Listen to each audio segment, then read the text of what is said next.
Hello children. On your screens you will see a passage from your textbooks. Let us read this passage first. This is given on page number 91 from the chapter Social and Political Movements. Movement against child marriage has been successful to a great extent, and the extent of child marriages have reduced by 50%. The workers in this movement worked very consciously. Workers from the movement against dowry also helped them. Now there is a need to start a drive against malnutrition because poverty and malnutrition are two important problems to be taken on priority basis. In the newspaper item, now this passage is a newspaper item. Different movements are included. Can you explain their meaning? Now the first movement is against child marriage. Now what is child marriage? Child marriage means boys or girls who are made to marry below the legal age for marriage. The next movement is against dowry. And here they are saying that the workers from the movement against dowry helped the workers who are working against child marriage. The third movement is against malnutrition. Here they are saying that we need to start a drive against malnutrition because poverty and malnutrition are two important problems which have to be solved at the earliest. The next question. This news deals with different subjects. Are movements related to only one issue? No, in the given news article, the movement was initially focused on the issue of child marriage.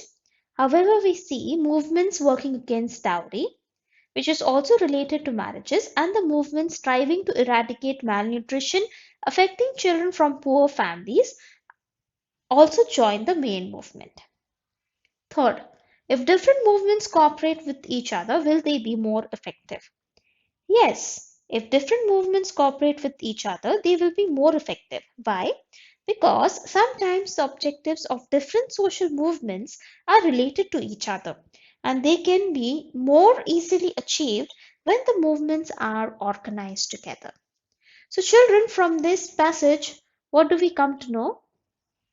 We come to know that this lesson is about social and political movements. We will try to understand which different movements have taken place in our country.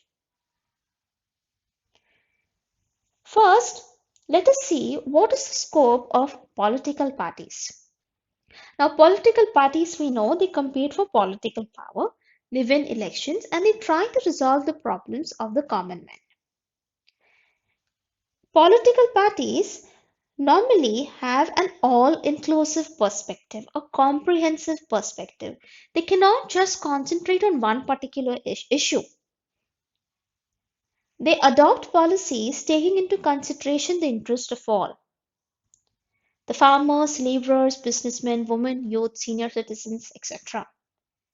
So then, why do we need movements? Because movements focus on particular issue. They build public opinion and follow up on the issue and put pressure on political parties and activities. Organized activity is the essence of any movement. Certain movements aim at opposing a particular decision or policy of the government. Now, how do movements help in policy framing? Different social problems come under discussion through the movements. The government has to pay attention to such problems. Leaders and activists of the movement provide the necessary information about those issues to the government. This information is very useful for the government while making policies. Some movements aim at opposing a particular decision or policy of the government. The right to protest is considered an important right in democracy, and this right needs to be used patiently and responsibly. Characteristics of movements, or what is a movement? A movement is a collective action.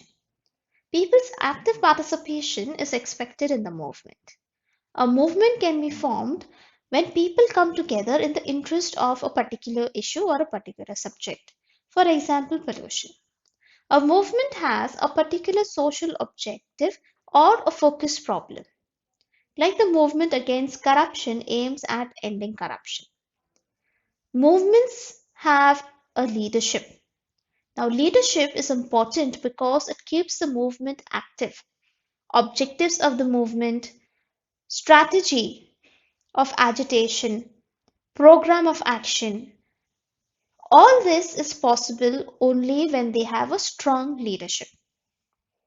A strong leadership makes the movement effective. Movements have organizations. Without organization, it becomes difficult to follow up on the issues. Any movement requires public support. People should be connected to the issue that is undertaken by the movement. Movements have program of action which help them to shape public opinion.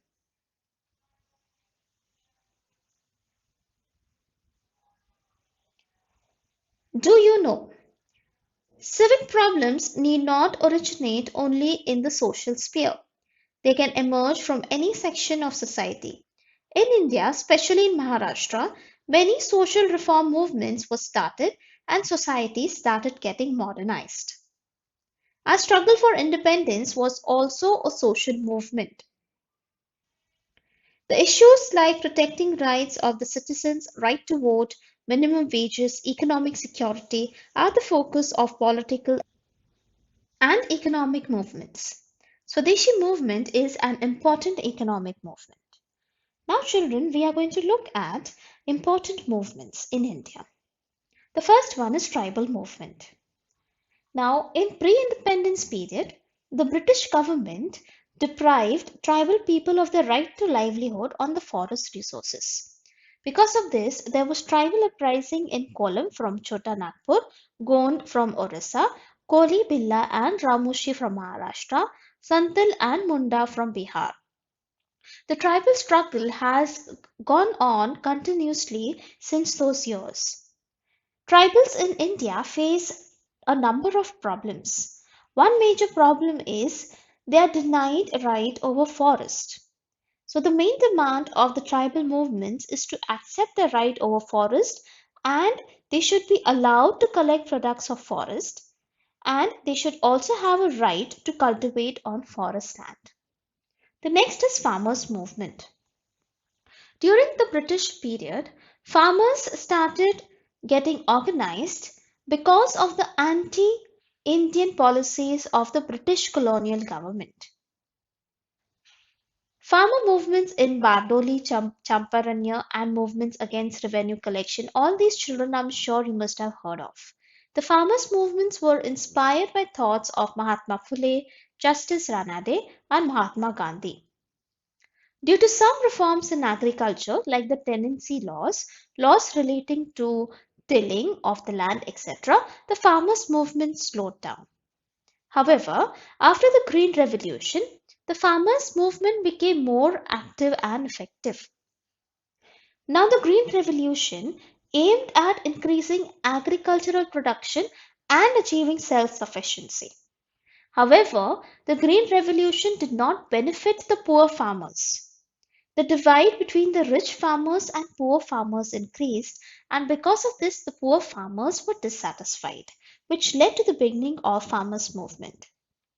Appropriate price for agricultural products, agriculture to be treated as an industry, implementation of the recommendations of the Swaminathan Commission, relief, death cancellation, national policy for agriculture are some of the demands of the farmers' movement. Children, I'm sure that you must be aware that there is a farmers' movement going on right now, currently in our country. Do you know what it is about? Please read the newspapers and see the news and gather information about this movement. शेतकरी संगठना, Bharatiya Kisan Union, All India Kisan Sabha are some of the important farmers organizations in India. The next movement is labor movement. Labor movement in India emerged in the background of industrialization. Textile industry, railway companies were established in India in the latter half of the 19th century. In the year 1899, Railway workers went on strike for their demands. However, the first organization for resolving the issues of workers was established in 1920. This organization is known as All India Trade Union Congress. In the post-independence period, the labor movement started working more effectively. However, we see that from 1980s, the labor movement started getting disintegrated or it became less effective. Now, why do you think this happened? Globalization affected the labor movement to a very great extent. In India, workers face a number of problems like unstable employment conditions, contract labor, financial insecurity, absence of legal protection for workers, unlimited working hours, insecurity at the workplace, health hazards. All these are some of the problems that the Indian workers face at present. And therefore, we find that there is a great need for labor movement.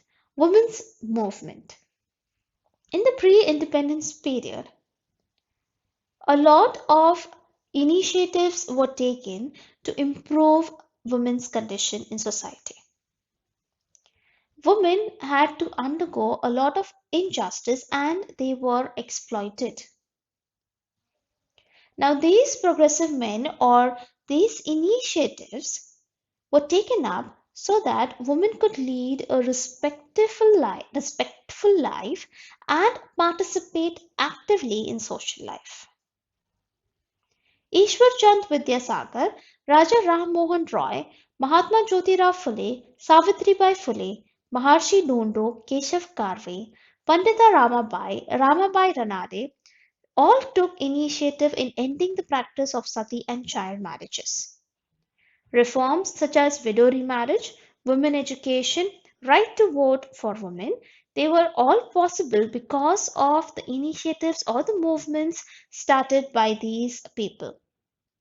After independence, the constitution gave equal rights to women.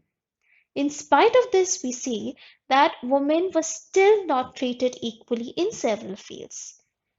During this period, women's movement aimed at freedom of women. The movement demanded that women should be treated as human beings. In the latter period, women participated in large numbers against corruption, caste discrimination, religious extremism, which made them aware of injustice against their own selves. Women started taking initiative in organizing against this injustice. In India, women's movement is not homogeneous in nature.